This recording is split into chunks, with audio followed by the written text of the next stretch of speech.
컴퓨터 역사, 소프트웨어에 관심이 많은 분들을 위한 희소식이 있는데요. 바로 2011년에 오픈한 리빙 컴퓨터 뮤지엄입니다. 어떤 곳일지 들어가 보겠습니다. My name is Taylor. I'm a tour guide here at the Living Computer Museum. This is a relatively new museum. We opened on October 25th, 2012. We're owned by Paul Allen. He was co-founder of Microsoft. We keep vintage computers in working order so customers can come in and use them and see how these machines worked when they were in their prime. We have a few special programs. We host a group called Engineering for Kids here, and they put on programs for children. And we also put on some education classes, so we teach kids about binary and teach them about Boolean logic. I think the tour is really exciting. It's kind of a basic overview of what we have available here. We tailor tours depending on the group that comes in. Tours start every 15 minutes after the hour. So we open at 10 o'clock. The first tour is at 10:15, and then 11:15, 12:15, and so on until 4:15 is the last tour of the day. All right, this is called our clean room or our mainframe room. We have a lot of good stuff in here. This is an IBM 360 model 2020.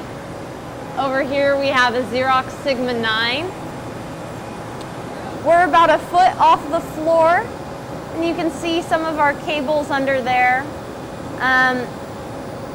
Our air conditioning goes down into the floor and it comes up through these perforated tiles to keep the room cool, to keep the machines cooled down. Scope with this box, but you turn on the teletype and you can enter commands at the teletype. Okay, so I can do things to the screen. So this is where you enter commands. This is where you get output, input, output. You have no monitor. This is your keyboard. This is your monitor. So this is a very popular computer at the museum. This is the Altair 8800. It was designed by Ed Roberts at his company MITS in Albuquerque, New Mexico. And it's usually considered to be the first personal computer.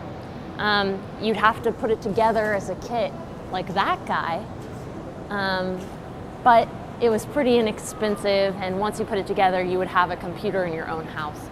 So that was a really big step for the industry. Now, young Bill Gates and Paul Allen saw that cover of Popular Electronics over there, and they decided to create a version of BASIC, which is what this is, for the Altair. That's also their first Microsoft product. So this is kind of a cool place for people to come and see the first Microsoft product, the first personal computer, and not just see it, but you come over to the teletype and you can use it. So this is what the first Microsoft product looked like. Okay, so you press this feed key, and then you press the register key, and then you can type whatever you want. Card.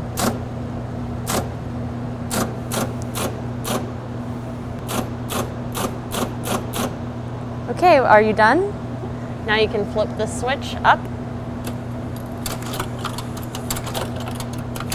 There you go. This is my name. Now you can use it as a bookmark.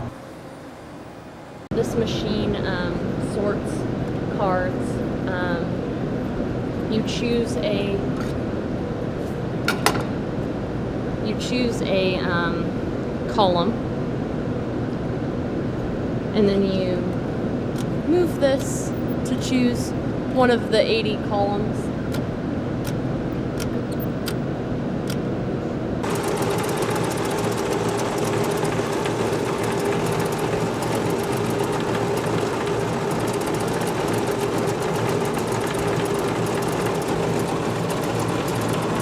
At this area for kids, we have some things called little bits and some things called snap circuits. With the little bits, you can use a power source to sort of build different things. You put the power source to a button, and then you turn it on. The button is connected to a speaker, and then when you press the button, you can do that. But this is a favorite one because it does that.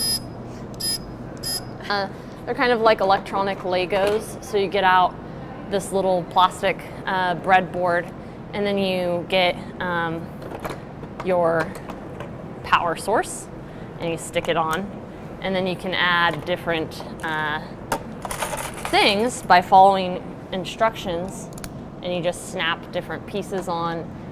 You can use a fan, and you can make a project that spins a fan, and you can make projects that make sound or make music. You can make an AM radio. Also a giant slide rule, which is fun if you want to practice your slide rule skills. Those are tiny rings, so you can see them sewn onto wires here.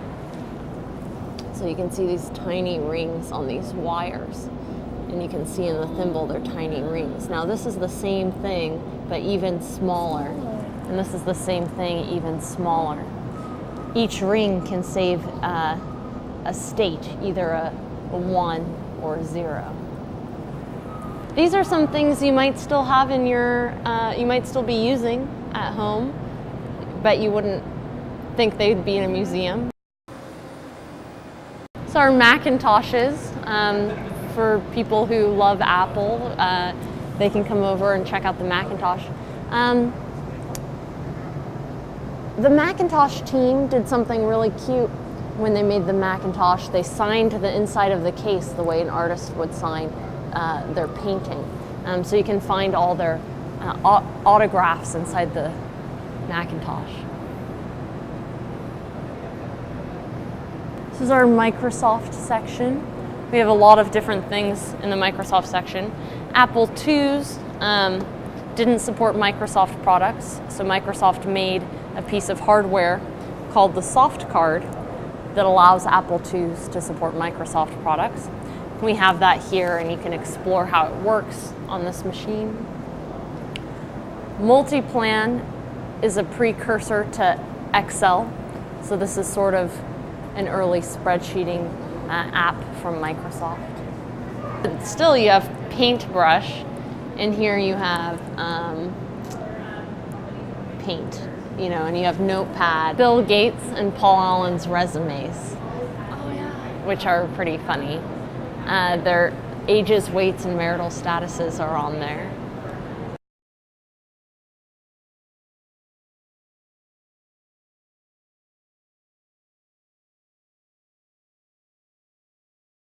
Thank you, K Seattle, for coming to the Living Computer Museum. I can't wait to see you back here.